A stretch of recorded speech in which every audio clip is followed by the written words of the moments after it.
Nikola Tesla was quite taken with the numbers 3, 6, and 9. But because we don't have access to all his papers today, we're left to wonder how he saw these numbers as a key to the universe.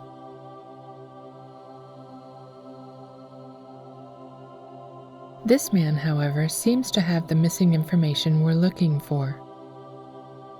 Researcher Marco Rodin believes that the power of 2 governs the processes of the material world and the movement of energy within that world, while the power of 3 governs the next dimension. His work can help us better understand the numbers 2 and 3 and their inherent natures. Before we can understand the magnificence of 3, 6, and 9, we have to first look at the number 2 and better understand the creative tension that exists between the numbers 2 and 3. This is because the relationship of 2 and 3 is repeated in the relationship of 6 and 9. As we see here, 2 is to 3 as 6 is to 9, and the magnificence of 3, 6, 9 is largely seen in the way this system governs and regulates the power of 2. The ratio of a perfect fifth is 3 to 2. That means for every 2 vibrations of its lower note, there are 3 vibrations of its higher note. Recall that a sound frequency is the number of waves oscillating within a specific unit of time. In 1 second, harmonic middle C vibrates a total of 256 times, while its perfect fifth above, G, vibrates a total of 384 times. This ratio of 384 to 256 reduces back to 3 to 2. And the perfect fifth interval is central to the energetic flow of 3, 6, 9. This interval, produced by the tonic in the perfect fifth, is considered to be both stable and beautiful. But its stability and beauty isn't due to the cooperative nature between the numbers of its ratio. Quite the opposite. The stability and beauty result from an inherent tension between the numbers 2 and 3. Another way of understanding the perfect fifth's ratio of 3 to 2 is that octaves are produced by the power of 2 and fifths are produced by the power of 3. The tension between 3 and 2 shows up in the fact that 2-based octaves don't properly line up with 3-based fifths. And when starting from the same frequency, in this case a starting point of 55 Hz, 7 octaves and 12 perfect fifths come close to ending on the same frequency, but are still off by about 100 Hz.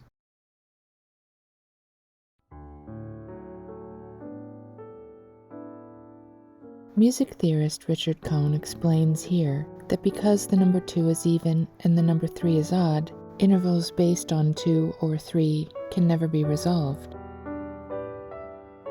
This creative tension between 2 and 3 can easily be seen in the separate realms the powers of 2 and 3 occupy in Marco Rodin's Mobius Circuit.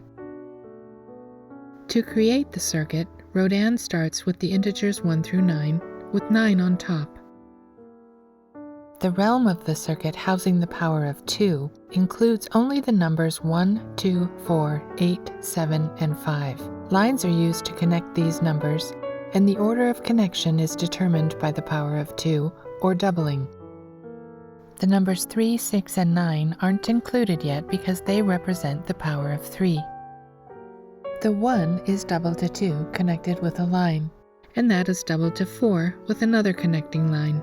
When the 4 is doubled to 8, this causes the next line to cross the circle's midpoint directly below the 9. The result of doubling the 8 is a number that lies outside the boundary between 1 and 9, 16. So, Rodin reduces 16 to a single digit using discrete mathematics. 1 plus 6 equals 7. The next line is drawn to 7, and then to 5. 7 doubled is 14, 1 plus 4 equals 5. This brings the line back to 1, as 5 doubled is 10, and 1 plus 0 is 1. This completes one cycle of the Mobius circuit. This doubling process, however, could continue to iterate through these same 6 numbers indefinitely. But the doubling process never connects with numbers 3, 6, or 9. As we'll see later, much of the insight gained from the Mobius circuit relies on the reductions of discrete mathematics, a process Rodin calls vortex math. Here we see vortex math reducing the triple-digit repeating angel numbers to a single digit, a process that reveals 3 sets of the 3, 6, 9 series. Reducing any number down to a single digit may initially seem unnecessary, but it helps us scale numbers down that have become too large to understand as we're scaling up through the harmonic series or the number series. The primary usefulness of reducing a number down is to see at a glance whether it obeys the rules of the power of 2 or the power of 3. In the case of angel numbers, they all obey the rules of the power of 3. The numbers 3, 6, and 9 that were left out of the doubling process must be generated by the power of 3, or tripling. The 3 tripled is 9, so first we'll draw a line from 3 to the apex.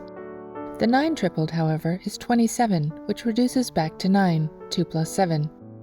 Any power of multiplication used on 9 will reduce that number back to itself, so we'll have to start again with the 6. The 6 tripled is 18, and 1 plus 8 equals 9, so we'll draw another line from 6 up to 9 at the apex. These 2 lines produce an inverted V, or lambda, that Rodin believes is representational of heaven, the greater world, or as we might describe it, the next octave above our matter-based scale. Together, the butterfly wings and lambda remind me a little bit of the logo of Freemasonry, though the wings are clearly not sitting at a 90-degree angle. The numbers 1, 2, 4, 8, 7, 5 are all generated by successively doubling a specific number, the number 1. Because we can't generate the numbers 3, 6, or 9 by successively doubling the number 1, the numbers 3, 6, and 9 are separate and distinct from 1, 2, 4, 8, 7, 5, and have a completely different function. And it's this separate and distinct nature that Tesla was referring to when he described these numbers as magnificent.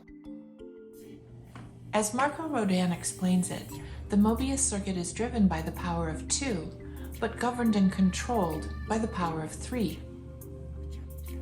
This role of governing and controlling is about regulating the unruly aspects of matter and the material world. Rodin sees the power of 2 as driving energy flow in the material world, but that power unchecked can be expansive and overflowing. We can see the power of 3 as reining in the expansive nature of the doubling power of 2, producing octave after octave. This is because the power of 3, embodied here by the 9 at the apex of the circuit, is a regulating force that divides the power of 2 and its doubling octaves in half. In music, this is the work performed in the harmonic series, in which each new note born into the series enters as a mies, dividing the interval of the 2 notes surrounding it. This occurs because each new note is generated as an odd number, to divide the interval of 2 even numbers, which are repeating octaves of previously generated notes. In this case, when harmonic 9, which is the D note, generates into the harmonic series, it cuts in half the interval between harmonics 8 and 10. These even-numbered harmonics have already been generated as odd numbers themselves, and 8 and 10 are simply octave repeats of harmonic 1 and harmonic 5. So this new odd-numbered note is regulating these octave repeats that expand via the power of 2. The new note regulates these octave repeats by dividing the interval between them and balancing their expansion outward with a division inward, producing a new tone. This information is discussed more fully in my book, The Next Octave. There's a link to my book in the video description.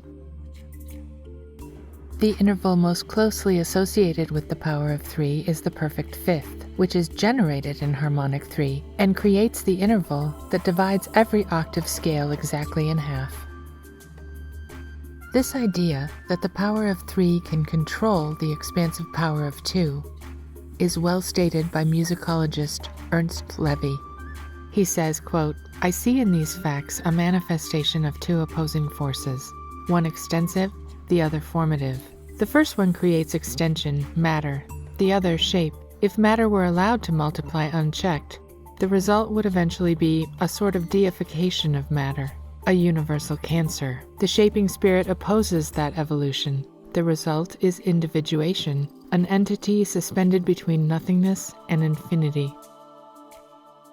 As mentioned earlier, Rodin sees the power of 2 as driving energy flow in the material world only. Compared to Rodin's view, though, Levy saw this backwards, a complete inversion of the properties of the power of 2. Levy saw the spiritual regulating force as the octave, because he saw octaves as protective, limiting boundaries, rather than doubling multiples.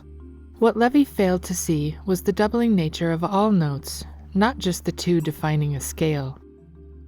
All notes have the octave power to expand beyond the regional scale, creating octaves of their own. Levy saw the octave as regulating the note, and perhaps it does. The question then becomes, is this regulation helpful or oppressive? But using Rodin's insight from the Mobius circuit, we can also see the power of 3, the dividing mies, as regulating the ever-expanding nature of the octave, and preventing overexpansion of the power of 2, preventing the deification of matter. This insight is only available through vortex math reductions. If we return to the article on Rodin cited earlier, we find the claim that Rodin has discovered the underpinning geometry of the universe by, quote, "reducing all higher mathematics, calculus, geometry, scalar math, to discrete number mathematics. With the introduction of vortex-based mathematics, you will be able to see how energy is expressing itself mathematically. This math has no anomalies and shows the dimensional shape and function of the universe as being a toroid or donut-shaped black hole." Vortex math allows us to see numbers differently. Instead of expanding outward forever, vortex math brings the act of expansion under scrutiny by reducing a large number back down to its digital root, a single-digit value between 1 and 9. Vortex math allows us, then, to easily see if a number belongs to the doubling series or the tripling series. Numbers trapped in the oscillations of the power of 2 reduce down to 1, 2, 4, 8, 7, 5, a repeating cycle rising up from 1, reaching 8, and falling back down. Numbers expressing the power of 3, however, reduce to the values of 3, 6, or 9, and can escape locked oscillation caused by the power of 2 by instead ascending to the value of 9. We see this in the expanded version of Cantor's lambda. For example, when we apply the doubling power of 2 to the number 3, it enters a locked oscillation with its octave of 6. This oscillation is made visible to us using the reductions of vortex math. Let's look at this process in detail. Doubling 3, we get 6. But doubling 6 moves us back to 3, as 12, or 1 plus 2, reduces to 3. 12 doubled, or 24, reduces to 6. 48 reduces to 3. 96 reduces to 6. And 192 reduces to 3. This oscillation between 3 and 6 continues on to infinity, a repeating cycle back and forth that's generated by the power of 2. But the power of 3 breaks this coupled oscillation. Using discrete mathematics, the 3 and 6 both triple to 9. The 3 and 6 feed energy into 9, and 9 then governs, controls, and draws their energy up. Using its own version of the power of 2, the 9 here uses its lower octave as a dividing mies that governs and tempers the power of 2. One reason, then, that the 369 system is magnificent, a key to the universe, is because it offers us a way of escape from being trapped in the cycle of this power of 2. This is also the reason why the perfect fifth is described by Rudolf Steiner and others as a spiritual interval. It allows for our ascension out of the oscillating traps of the matter-based, dualistic world.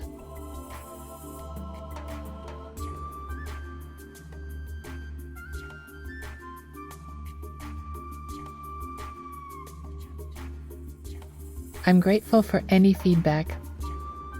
Please leave your thoughts in the comments, and thank you for watching.